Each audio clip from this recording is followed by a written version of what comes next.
Morning walk एक ज्ञानप्रवास भाग 42.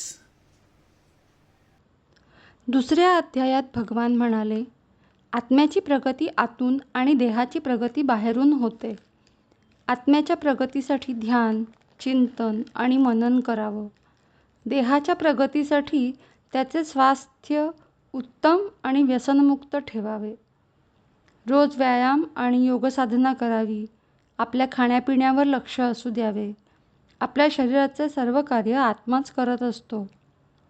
विचार करा, आपण एका परीक्षा नळीतून चंचुपात्रात वरून चॉकलेट टाकले तर ते चंचुपात्रात तसेच राहील वर्षानुवर्ष? काहीतरी प्रोसेस असेल ना, जे ते पचवतं. आपोआपच कसं होईल? जठरामध्ये ग्रंथी कशा निर्माण होतात? त्यांना कसं समजतं की काहीतरी आलं आहे, आता आपलं कार्य सुरू करावं? काहीतरी सिस्टम्स असतील ना. हे सगळं कार्य आपला आत्मा करतो. म्हणून भगवान म्हणतात, आत्मा म्हणजेच आपल्यातला जीव हा इंद्रियातीत आहे. त्यानेच ही प्रोसेस सेट केली आहे. माणसानं शरीर, आत्मा आणि परमात्मा ह्याविषयीचं तत्त्व जाणून घेणं म्हणजेच आत्मज्ञान प्राप्त करणं होय. ते जाणून घ्यायची जिज्ञासा आपल्यामध्ये हवी. हे तत्त्व आपल्याला आत्मचिंतनाद्वारे समजू शकेल. त्यासाठी दिवसभरात न चुकता किमान 10 ते 15 मिनिटं ध्यान करावं. दुसऱ्यांकडे बोट दाखवण्याआधी स्वतःमध्ये बदल करावा. स्वतःमध्ये बदल घडला की बाह्य जगतात बदल आपोआप दिसून येतो. ह्यालाच सेल्फ मॅनेजमेंट म्हणतात. श्रीकृष्णांनी अर्जुनाला सेल्फ मॅनेजमेंट करण्याची पहिली पायरी सांगितली. नंतर ते म्हणाले, तुझ्यासमोर तुझे आप्त असले, पितामह असले, तुझे गुरु असले, तरी या क्षणाला ते अधर्माच्या बाजूने उभे आहेत आणि तू धर्माच्या बाजूने. म्हणून तू तुझ्या कर्तव्याचं पालन कर. दुसऱ्या अध्यायात कृष्णाने अर्जुनास आत्मचिंतन, मानवाचं कर्तव्य आणि आदर्श माणूस कसा असतो हे समजावून सांगितलं. वास्तविक गीतेचा विषय या ठिकाणी संपला. पण अर्जुनाने काही प्रश्न उपस्थित केले आणि पुढे चर्चा चालू राहिली. अध्याय 3 कर्मयोग.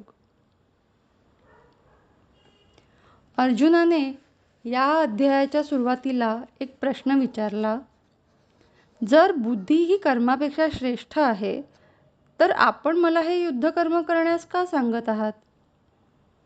ह्या प्रश्नाच्या उत्तराचा खुलासा भगवान 3 ते 35 या श्लोकांमधून कर्मयोगाविषयी सविस्तर सांगून करतात.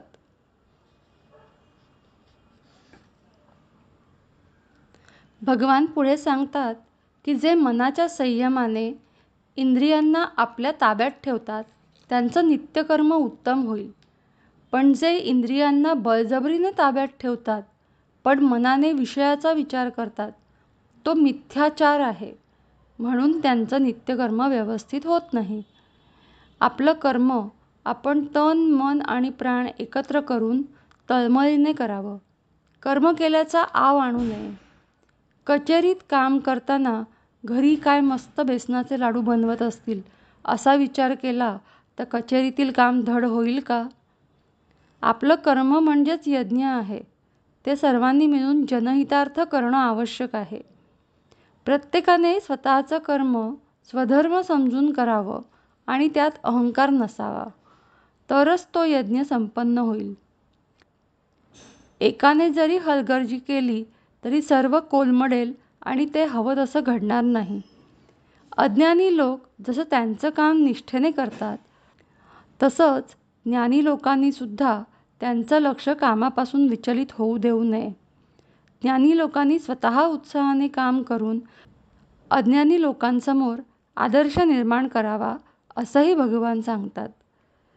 हे सर्व ऐकल्यानंतर अर्जुन एक प्रश्न विचारतो की माणसाकडून चांगलं कर्म न होण्याचं कारण काय? त्याला भगवान उत्तर देतात की माणसांमध्ये असलेल्या काम, क्रोध आणि लोभामुळे त्याच्याकडून चांगलं कर्म होत नाही. तरी या 3 शत्रूंपासून आपण सर्वांनीच सावध राहिलं पाहिजे. योग्य कार्य करण्याची पद्धत गीतेने सांगितली आहे. या पद्धतीमुळे आपली शक्ती न खर्च करता कार्य साधणे, भौतिक समृद्धी आणि आध्यात्मिक प्रगती साधणं शक्य होईल. यासाठी 3 गोष्टी लक्षात ठेवाव्या. शरीर कृतिशील ठेवावे, उच्च ध्येय मनात ठेवून त्याचा ध्यास घ्यावा. आपल्या ध्येयावर सतत लक्ष केंद्रित राहण्यासाठी बुद्धीचा वापर करावा. असं केल्याने आपल्याला कार्य करण्यास प्रचंड शक्ती मिळते. जितकं ध्येय उच्च तितकी जास्त शक्ती आपल्याला परमेश्वराकडून मिळते. फक्त ध्येयापासून मन विचलित होता कामा नये. माणूस त्याच्या मूळ स्वभावानुसार नित्यकर्म निवडतो. तो त्याचा स्वधर्म होय. स्वतःचे स्वधर्माचे काम केल्यामुळे आपली उदरभरणाची आणि मूळ गरजा पूर्ण करण्याची सोय होते. स्वधर्म केल्याने आपल्याला समाधान आणि मनःशांती मिळते आणि समृद्धीही मिळते. स्वधर्माचं पालन करत असताना कठीण परिस्थिती किंवा मृत्यू जरी आला तरी ते सहन करण्याची माणसामध्ये शक्ती असावी, असा गीतेचा संदेश आहे. दुसऱ्यांचं काम फायदेशीर वाटतं म्हणून स्वधर्म सोडू नये. त्यात आपल्याला यश मिळत नाही. दुसऱ्यांनी त्याच्यासाठी निवडलेले काम हा इतरांसाठी परधर्म आहे. ते काम करण्याचा विचार मनात आणू नये. अशा मोहापासून स्वतःला दूर ठेवलं पाहिजे. सामान्य माणसांच्या वतीने अर्जुन प्रश्न विचारतो की कधी-कधी मनुष्याची इच्छा नसतानाही मनुष्याकडून पापाचे आचरण कशामुळे होते? भगवान म्हणतात, माणसाच्या मनात असलेल्या भौतिक इच्छा पूर्ण करण्याच्या नादामध्ये माणूस धडपड करत असतो. या इच्छा पूर्ण न झाल्यास त्याला राग येतो. सात्विक माणूस या रागातून लवकरच मुक्त होतो. पण रजोगुणी आणि तामस वृत्तीच्या माणसाला ते जमत नाही. त्यांना क्रोध अनावर होतो आणि ते इंद्रिये, मन आणि बुद्धी यावर संयम ठेवू शकत नाहीत आणि पापकर्म करण्यास प्रवृत्त होतात. स्वतःला आणि इतरांना आपल्या कर्मामुळे त्रास होईल असे कोणतेही वर्तन करू नये. कर्मयोग म्हणजे स्वधर्म पालन. हा विचार आचरणात आणणे म्हणजेच आपले नित्यकर्म अत्यंत प्रामाणिकपणे पार पाडणे. आपण पाहतो की बरेच जण त्यांचे काम चुकवण्याचा किंवा कमी करण्याचा किंवा इतर लोकांवर ढकलण्याचा प्रयत्न करतात. ही वृत्ती फार घातक आहे. आपलं नित्यकर्म हीच ईश्वराची पूजा समजून तळमळीने काम करणं हा कर्मयोगाचा साधा आणि सोपा अर्थ आहे. 3ऱ्या अध्यायात कर्मयोगाविषयी चर्चा केली होती. ते कर्मयोगाचे विचार आचरणात आणण्यासाठी पुढच्या अध्यायात वाटचाल कशी करावी हे विस्तृत सांगितले आहे. अध्याय 4 ज्ञानकर्म संन्यास योग. पूर्वीच्या काळी भारतात आत्मज्ञानाची शिकवण गुरु-शिष्य परंपरेने एका पिढीकडून दुसऱ्या पिढीकडे जात असे. त्यासाठी आत्मज्ञान प्राप्त झालेला ज्ञानी, अनुभवी गुरु आश्रमातून साधकांना ज्ञान देत असे. शिष्य 10 ते 12 वर्ष गुरुगृही राहून जीवनाचं परिपूर्ण शिक्षण घेत असत. जगामध्ये सद्वर्तन आणि दुर्वर्तन अस्तित्वात असतं. जेव्हा दुर्वर्तन जास्त प्रमाणात होऊ लागतं तेव्हा दुर्वर्तनी लोकांना शासन करणं आवश्यक असतं. यासाठी परमात्मा आत्मज्ञानी लोकांच्या रूपाने समाजामध्ये जन्म घेतो आणि येथील परिस्थिती सुधारण्याच्या कार्यात भाग घेतो. त्यानंतर दुर्वर्तन कमी होऊ लागतं. गीतेने यज्ञाची कल्पना 23 ते 33 या श्लोकांमध्ये मांडली आहे. या ठिकाणी द्रव्ययज्ञ, तपोयज्ञ, योगयज्ञ आणि ज्ञानयज्ञ असे विचार समजावून सांगितले आहेत.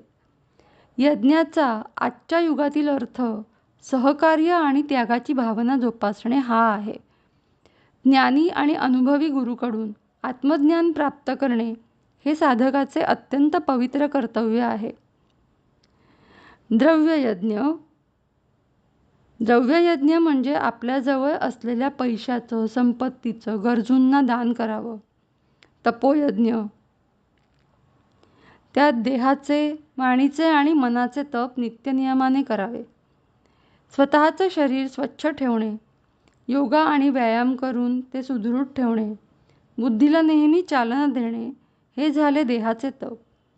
नेहमी सत्य आणि दुसऱ्यांना न दुखावता बोलणे हे झाले वाणीचे तप. नेहमी स्वतःला आनंदी आणि सकारात्मक ठेवणं हे झालं मनाचं तप. आत्मचिंतन करून झालेल्या चुका सुधाराव्या आणि मनावर संयम ठेवावा. अशा प्रकारे तपोयज्ञ सिद्धीस जातो. योगयज्ञ. आपल्यावर सोपवलेलं काम निष्ठेने करावं. त्याचं अनुकरण बाकीच्यांनी करावं इतकं त्याला उत्कृष्ट बनवावं आणि ते काम केल्याचा आपल्याला गर्व होऊ नये. यालाच योगयज्ञ असे म्हणतात. ज्ञानयज्ञ. समाजाचा स्तर सुधारण्यासाठी परस्पर सहकार्य आणि त्यागाच्या भावनेने कर्म करणं हे आजच्या काळातील यज्ञाचं स्वरूप आहे. या यज्ञ भावनेने कर्म करणाऱ्यांमध्ये कर्तृत्व भाव नसतो, कारण त्यांच्यामध्ये अहंकार नसतो. लोकांना अज्ञानातून बाहेर काढणं हा सर्वश्रेष्ठ ज्ञानयज्ञ होय. या ठिकाणी ज्ञान या शब्दाचा अर्थ आत्मज्ञान किंवा जीवनाचं ज्ञान असा अभिप्रेत आहे. जेव्हा कर्म सहजतेने होतं तेव्हा ते अकर्म होतं. त्यालाच कर्मसन्यास असंही संबोधलं आहे. जो आत्मज्ञान प्राप्त करून आपलं काम सहजतेने करतो त्याला ज्ञानकर्मसन्यासी म्हणतात. ज्ञानकर्मसन्यास योग म्हणजे जीवनाचे ज्ञान जाणून घेऊन आपल्या स्वधर्माचे कर्म कर्तव्य म्हणून पार पाडणे. अध्याय 5. कर्मसन्यास योग. संसार सांभाळून संन्यासी माणसासारखं जीवन जगणं म्हणजे कर्मयोग आणि संसार न करता संन्यासी जीवन जगणं म्हणजे कर्मसन्यास योग. भगवान सांगतात की दोन्ही मार्गाने आपण त्यांच्यापर्यंत पोचू शकतो. दोन्ही मार्ग सारखेच आहेत, पण कर्मयोग कर्मसन्यासापेक्षा सुलभ आहे. कर्मसन्यास म्हणजे भौतिक जीवनाशी नातं तोडून स्वतःमधील परमेश्वराला शोधणं. संन्यासी चिंतन आणि ध्यानधारणा करून आत्मज्ञान प्राप्त करतो. तो सुखदुःख, रागलोभ ह्याच्या पलीकडे विचार करतो आणि ज्ञानी होतो. असा ज्ञानी साधक आत्मसाक्षात्काराचा अधिकारी होतो. तो जाणतो की आत्मा हा फक्त साक्षी भावनेने या 9 द्वारांच्या देहामध्ये राहतो. 9 द्वारं म्हणजे 2 डोळे, 2 कान, 2 नाकपुड्या, 1 तोंड, 1 उत्सर्जन आणि 1 प्रजनन. इंद्रिय त्यांची कामं प्रकृतीनुसार करतात, म्हणून आत्मा आपण केलेल्या पापपुण्यास जबाबदार राहत नाही. ज्ञानी माणसामध्ये प्रिय अप्रिय असा भाव राहत नाही. सर्वांबद्दल तो समान विचार करतो, कारण त्याला सर्वत्र एकत्वाचं दर्शन होतं. त्याला इंद्रिय विषयांचे स्पर्श होत नाहीत. काम, क्रोध यापासून तो मुक्त होतो. आत्मसाक्षात्कार अनुभवल्यानंतरही तो आत्मचिंतन आणि ध्यानधारणा या अवस्थांचा अनुभव घेत घेत अपूर्व शांती मिळवतो. अध्याय 6. ध्यानयोग म्हणजे मनाची एकाग्रता जोपासण्याचा अभ्यास. ध्यानाच्या मार्गाने आपण परमेश्वरापर्यंत पोहोचू शकतो. योगी असो वा संन्यासी, प्रत्येकाला ध्यान करूनच पुढे जाता येतं. ध्यान केल्याने आपण एक एक पायरी पुढे सरकत असतो. प्रथम ध्यान कसं करावं हे लक्षात घेऊया. दिवसातील एक वेळ निश्चित करावी. त्यावेळेस शरीर स्वच्छ करून सुखासनामध्ये बसावं. पोट पूर्ण भरलं असेल तर झोप येईल आणि पूर्ण रिकामं असेल तर ध्यानामध्ये लक्ष लागणार नाही. त्यामुळे काही खाल्ल्यावर ध्यान न केलेलं बरं. एका ठिकाणी बसल्यावर आवडता मंत्रोच्चार करावा किंवा श्वासावर लक्ष केंद्रित करावं. असं केल्याने बाकीचे विचार मनातून निघून जायला मदत होते. जेव्हा विचार बंद होतात तेव्हा आपल्यातला जीव परमात्म्याशी संपर्क साधण्यास सुरुवात करतो. हीच ज्ञानसंपादनेची वेळ असते.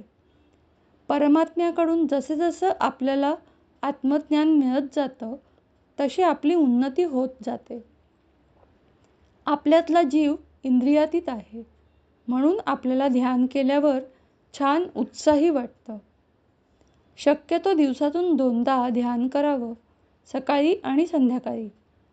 सुरुवातीला ध्यानाची वेळ कमी ठेवावी, म्हणजे मन भरकटत नाही. जशी मनाची एकाग्रता वाढेल, ध्यानाची वेळ आपोआप वाढत जाईल. त्याला वेळेचं बंधन राहणार नाही, पण मर्यादा नक्की राहील. जर कचेरीत जाण्याआधी ध्यान करायचं ठरवलं, तर शेवटच्या क्षणाला ते करून उपयोग नाही, कारण त्यावेळेस ध्यानामध्ये लक्ष लागणार नाही. ध्यानाची वेळ आणि जागा जमल्यास बदलू नये, कारण पुढल्या वेळेस देवाशी संवाद साधण्यास पूरक वातावरण अगोदरच तयार असतं. काही कारणांनी जर ध्यानामध्ये खंड पडला असेल, तर तो परत लवकर सुरू करावा. त्यासाठी मुहूर्त शोधायची गरज नाही. काल काम जास्त होतं, वेळ मिळाला नाही, मी टेन्शनमध्ये होतो, झोपायला उशीर झाला, अशी बरीच कारणं देता येतील. जर ध्यानाला प्राधान्य दिलं, तर ही सगळी कारणं गळून पडतील. जर लाईटचं बिल भरायची आज शेवटची तारीख असेल, तर काहीही करून आपण भरणारच की नाही? तसं आज परमेश्वराने आपल्याला शेवटचा दिवस दिला आहे, असं समजून रोज ध्यान करावं, म्हणजे खंड पडणार नाही.